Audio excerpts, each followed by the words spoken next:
हाय लफिया, so you all are welcome on 13 part of MCQ. इससे पहले हमने 12 पार्ट आपके लिए पोस्ट कर रखे हैं। You can go through the channel and please find the previous 12 important MCQ part.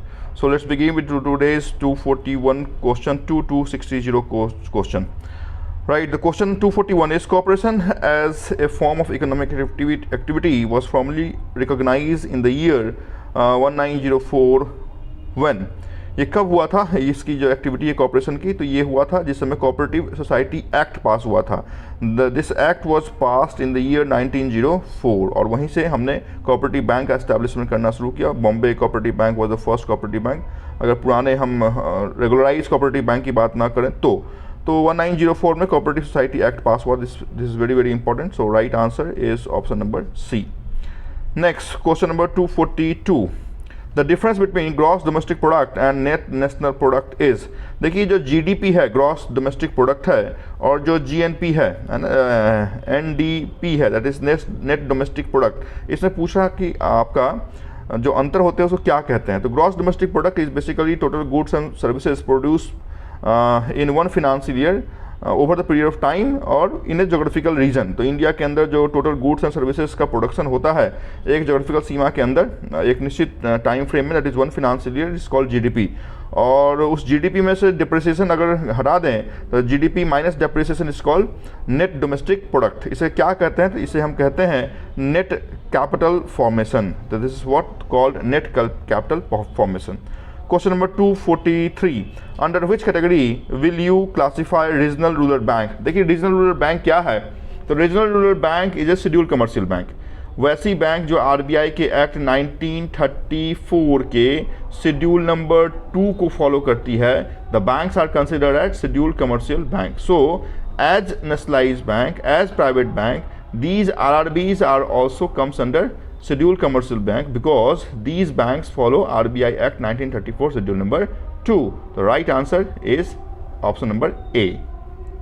Next, from which of the following financial organization of the world India had taken soft loan for recapitalization of bank? देखिए, soft loan हमेशा और हमेशा बहुत कम rate of interest पे basically developing country को आपकी जो world bank है वो देती है। वर्ल्ड बैंक जिसका 3 पिलर है ना, जिसे हम कहते हैं आईडीए, है ना, आईएफसी इंटरनेशनल फिनांस कॉरपोरेशन, और IBRD international bank for reconstruction and development. तो ये 3 विंग है। इस 3 विंग में अगर इन तीनों विंग का नाम ना दे तो फिर आप वर्ल्ड बैंक पे टिक करेंगे। अगर इन तीनों विंग का नाम दे तो you have to tick mark on IDA, that is international development association. This is called soft window का, यही एक्चुअल विंडो है। तो चूंकि इन तीनों का नाम नहीं दिया हुआ है, these are the pillars of world bank, तो वर्ल्ड बैंक का नाम दिया है और डिफरेंट इंटरनेशनल ऑर्गेनाइजेशन का नाम दिया है। In such condition World Bank will be the right answer. Option number D will be the right answer. Question number 245, DAX is the stock exchange of. देखिए, जैसे आप इंडिया के स्टॉक एक्सचेंज बीएससी का आप इंडेक्स कहते हैं Sensex है, NSC का इंडेक्स कहते हैं आपकी निफ्टी 50 है ना। वैसे ही आप अमेरिका के कहेंगे तो डो जोन्स आप कहते हैं, नेस्डैक आप कहते हैं, निक्की आप जापान का कहते हैं। वैसे ही यूरोपियन कंट्री का जो आपका जर्मनी का बेसिकली जो आपका ये है इंडेक्स है उसे हम डैक्स कहते हैं। तो बहुत सारे जो आपकी इंटरनेशनल इंडेक्स हैं वो इंपॉर्टेंट है। At least 20 international index you have to remember. तो यहाँ पर डैक्स की बात पूछी जाए, Germany will be the right answer. Option number A के साथ आप जाएंगे। Next, what is CBLO? CBLO का फुल फॉर्म पहले आपको जानना पड़ेगा।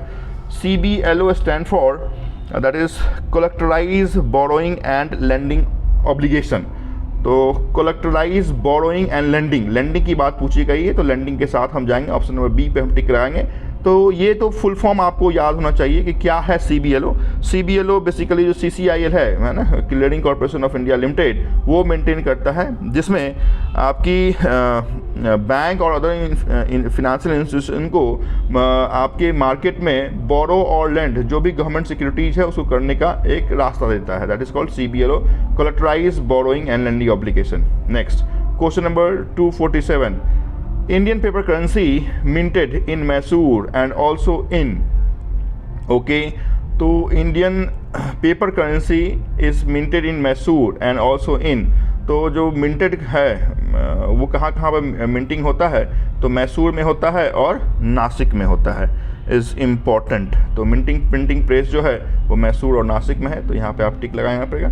यहाँ पे मैं आपको बता दूँ, बैंक नोट प्रिंटिंग प्रेस जो है वो दो तरीके का है। एक को BRB NMPL रेगुलेट करता है, दैट इज़ भारतीय रिजर्व बैंक नोट मुद्रण प्राइवेट लिमिटेड, और दूसरे को SPMCIL मेंटेन करता है। तो इस SPMCIL के अंदर आपके नासिक और देवास आते हैं, और इस BRB NMPL के अंदर आपके मैसूर और सालबोनी आते हैं। लेकिन यहाँ पे चूंकि मिंटिंग की बात पूछी जा रही है, तो मैसूर के साथ साथ नासिक में आपकी मिंटिंग है। Question number 248, the inflation rate by the inflation led by rising food price caused by increased demand for agriculture commodities is called, agriculture commodities में जब इन्फ्लेशन आता है that is basically called AG inflation. AG का मतलब ही है agriculture, तो AG inflation को हम आपके इस लाइन से डिनोट करते हैं, वहाँ पे आप जा सकते हैं। तो यहाँ पे अलग अलग जो आपके लिखे हुए हैं कि इन्फ्लेशन क्या होता है, रिसेशन क्या है, स्टैगफ्लेशन क्या है, डबल डिप्रिसिएशन क्या है, हाइपर इन्फ्लेशन क्या है, यानी ये सब आपको जानना है क्या क्या होते हैं। तो किसी इंपॉर्टेंट वीडियो में आपके साथ बात हम करेंगे कि इन्फ्लेशन क्या है, रिसेशन, स्टैगफ्लेशन, डबल डिफ्लेशन क्या है।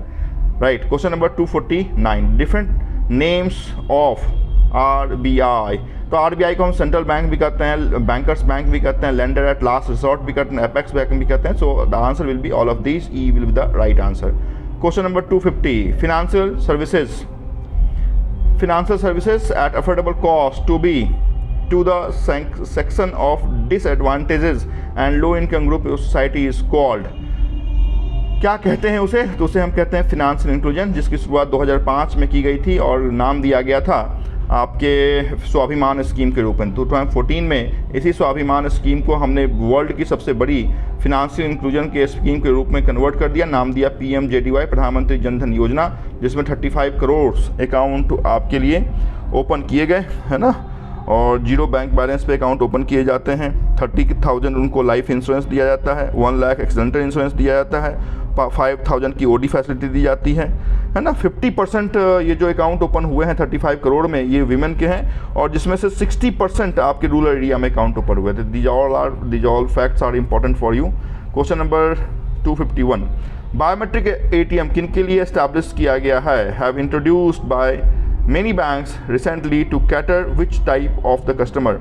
तो बायोमेट्रिक का मतलब है हाथ लगाना, अंगूठा लगाना है, तो अर्बन के लिए तो नहीं होगा, नॉन रेसिडेंट NRI के लिए भी नहीं होगा, पीपल विथ डायबिटीज़ कैरेक्टर्स उनके लिए भी नहीं होगा, लेकिन जो इलिटरेट हैं, जो थंब इम्प्रेशन डालते हैं, तो उनके लिए है। तो बेसिकली इलिटरेट के लिए आपकी बायोमेट्रिक लगाई गई है। Next, option D is the right answer.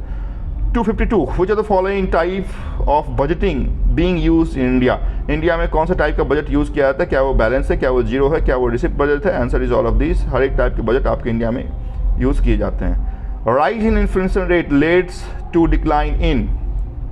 Inflation rate जब राइज होते हैं तो डिक्लाइन क्या होता है, तो वो आपसे पूछा जा रहा है। तो आप जानें कि अगर राइज इन्फ्लेशन बढ़ेगा तो इंटरेस्ट रेट क्या होगा, तो घटेगा क्या, या rise in the deposit of bank होगा क्या, या decrease in real interest rate होते हैं क्या? यस, अगर इन्फ्लेशन बढ़ता है तो इंटरेस्ट रेट क्या किए जाते हैं, तो डिक्रीज कर दिए जाते हैं, सो दैट जो मार्केट में लिक्विडिटी है उसको सक किया जाता है। Option number C will be the right answer.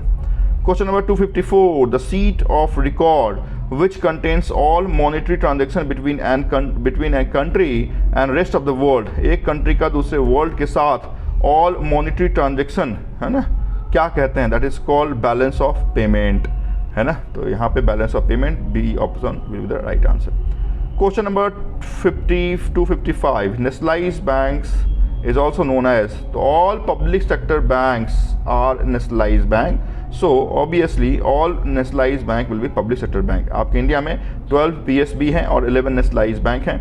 12 PSB इस नज़रिए से है कि 1 स्टेट बैंक यहाँ पे शामिल है, 11 नेशनलाइज्ड बैंक तो आप जानते हैं जो आप IPS के फॉर्म में आप फिलअप करते हैं। तो 11 नेशनलाइज्ड बैंक है, 1 चूँकि स्टेट बैंक है, तो स्टेट बैंक ऑफ इंडिया का नेशनलाइजेशन 1969 या 1980 में नहीं हुआ था, इसका आंसर नेशनलाइजेशन कैटेगरी से बाहर है, बट वो भी पब्लिक सेक्टर बैंक है। Public sector banks are those banks where government of India stake is more than 51%। तो उसे हम पब्लिक सेक्टर बैंक कहते हैं। तो all nationalised banks are public sector bank. Option E is correct answer. Question number 256, in which of the following accounts operation by cheque is permitted. देखिए cheque आपको सिर्फ उसी अकाउंट में मिलते हैं जिस अकाउंट में हमारा डिमांड डिपॉजिट अकाउंट होता है, मतलब कासा अकाउंट जो होगा उसी कासा अकाउंट में हमें चेक बुक इशू किया जाता है बैंक के द्वारा। FD RD जैसे अकाउंट में हमें चेक नहीं मिलता है। तो right answer CASA saving account and current account आपके ऑप्शन नंबर ई में है, will be the right answer. Question number 257, which of the following is not comes under the function of bank. Bank का कौन सा function नहीं है? Accept demand and time deposit, yes. FD RD saving current bank accept करता है।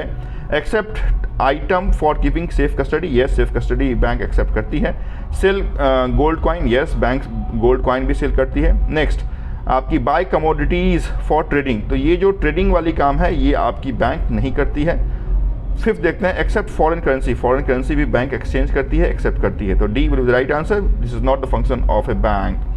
RTGS that is real time gross settlement, जो आप 24/7 into 365 कर सकते हैं और रियल टाइम बेसिस पे आप कर सकते हैं, दैट इज कॉल्ड RTGS, जो NEFT का दूसरा भाई है। स्टार्टिंग रुपीज़ इज 2 लाख और मैक्सिमम रुपीज़ की कोई सीमा नहीं है। ये RTGS आप इंडिया के अंदर ही कर सकते हैं। RTGS को करने के लिए IFSC कोड इज रिक्वायर्ड और अंत में आपको ये IFSC 11 डिजिट का होता है और आपके UTR करने के बाद, आपके RTGS ट्रांजेक्शन करने के बाद UTR नंबर आपको दिया जाता है, that is called unique transaction reference number. This UTR number is of 22 alpha numeric code. अगर यही NEFT होता तो 16 अल्फा न्यूमेरिक के आपके UTR नंबर आपको मिलते। आपसे पूछा जा रहा है कि UTR इनेबल्स किससे करता है, तो अभी आते हैं आपके ऑप्शन में, immediate transfer of money from customer of bank to customer of another bank. Yes, दो डिफरेंट बैंकों के बीच में ही RTGS होगा, सेम बैंक में RTGS नहीं होता है। तो ऑप्शन ए तो हमें दिख रहा है सही है। Next, immediate transfer of money from customer of one bank to customer of another branch, तो एक ही बैंक में RTGS या NEFT नहीं होते हैं। See, immediate transfer of money from customer to another country, तो मैंने पहले ही बताया कि इंडिया के अंदर नहीं होगा, इंडिया के बाहर के लिए हमें स्विफ्ट कोड की जरूरत पड़ती है। Next, immediate transfer of money from customer of one bank to customer of RBI में तो पैसे जाएंगे ही नहीं, तो option A is correct, is the right answer. Question number 259, travellers cheque क्या है? ट्रैवलर चेक, तो आप जाने कि जब हम बाहर किसी कंट्री में जाते हैं, उस कंट्री की हमें अगर करेंसी कैरी नहीं करनी है तो हम ट्रैवलर चेक बनवा के ले जा सकते हैं। वहाँ पे आपकी उस करेंसी में कैश हमें वहाँ पे जो कंसर्न बैंक है वो दे सकती है, that is called traveller cheque. तो क्या है तो देखते हैं। Option number A, supplementary credit card. दूसरा है cheque issued by a bank to finance institution which is function as capital. Certificate issued by bank, certificate नहीं है। A cheque issued by a bank और financial institution which function as a bond, bond भी नहीं है। A prepaid instrument issued by a bank और financial institution which can be subsidise of cash, yes ये हम use करते हैं, तो E is the right answer. Last question को हम देखते हैं, mortgage is a security creation. देखिए जो भी लोन सिक्योरिटी है, चाहे वो मॉर्गेज हो, हाइपोथिकेशन हो, लीन हो, प्लेज हो या फिर असाइनमेंट हो, इसमें से सिर्फ मॉर्गेज ही वो सिक्योरिटी है जो आपकी इमूवेबल प्रॉपर्टी मतलब अचल संपत्ति पे होती है, चाहे वो लैंड हो, चाहे वो आपकी फ्लैट हो, है ना। तो जो अचल संपत्ति पे आपकी लोन सिक्योरिटी है वो आपकी मॉर्गेज है ना। और इसी मॉर्गेज के अगेंस्ट हम होम लोन देते हैं, प्रॉपर्टी लोन देते हैं, है ना, कोई भी बड़े लोन हम देते हैं। हाइपोथिकेशन बेस्ड ऑन मूवेबल, जो आपके बेसिकली क्रॉप लोन के लिए होता है या व्हीकल लोन के लिए होता है। लीन इज बेसिकली FD के अगेंस्ट, कोई भी पेपर सिक्योरिटी के अगेंस्ट लीन मार्क किए जाते हैं। Pledge is basically for known as gold, gold को प्लेज करके जो सबसे सेफेस्ट लोन सिक्योरिटी होता है, क्योंकि इसमें जो एसेट होता है वो लेंडर के पास होता है। और असाइनमेंट बेसिकली आपके जो भी आपके शेयर्स के अगेंस्ट है उसको असाइन या LIC पॉलिसी के अगेंस्ट है उसको किया जाता है। तो यहाँ पे mortgage is security created on, mortgage किस पे क्रिएट किया जाता है, तो मूवेबल पर तो नहीं होगा, तो ऑप्शन ए इज करेक्ट। उसके बाद सेकंड क्या है तो देखते हैं। ऑप्शन नंबर डी भी मूवेबल कर रहा है, तो ऑप्शन डी को भी हम कट करेंगे, ऑप्शन नंबर ए को भी कट करेंगे। उसके बाद ऑप्शन नंबर बी को देखते हैं, immovable property for deposit received by a bank, deposit receive की बात है नहीं। सी को हम देखते हैं, confirmation of immovable property given by bank, confirmation भी नहीं है। ई को देखते हैं, immovable property of a bank of a loan given by the bank, yes immovable property for a loan given by the bank, उसके लिए हम loan security के अगेंस्ट उसको हम क्या करते हैं, मॉर्गेज करते हैं उसको हम। मतलब मॉर्गेज में ये प्रावधान है 2002 का ये एक्ट है, जिसमें आप विदाउट इंटरवेंशन ऑफ कोर्ट आप उस प्रॉपर्टी को सेल आउट कर सकते हैं। तो thank you so much for watching this important video.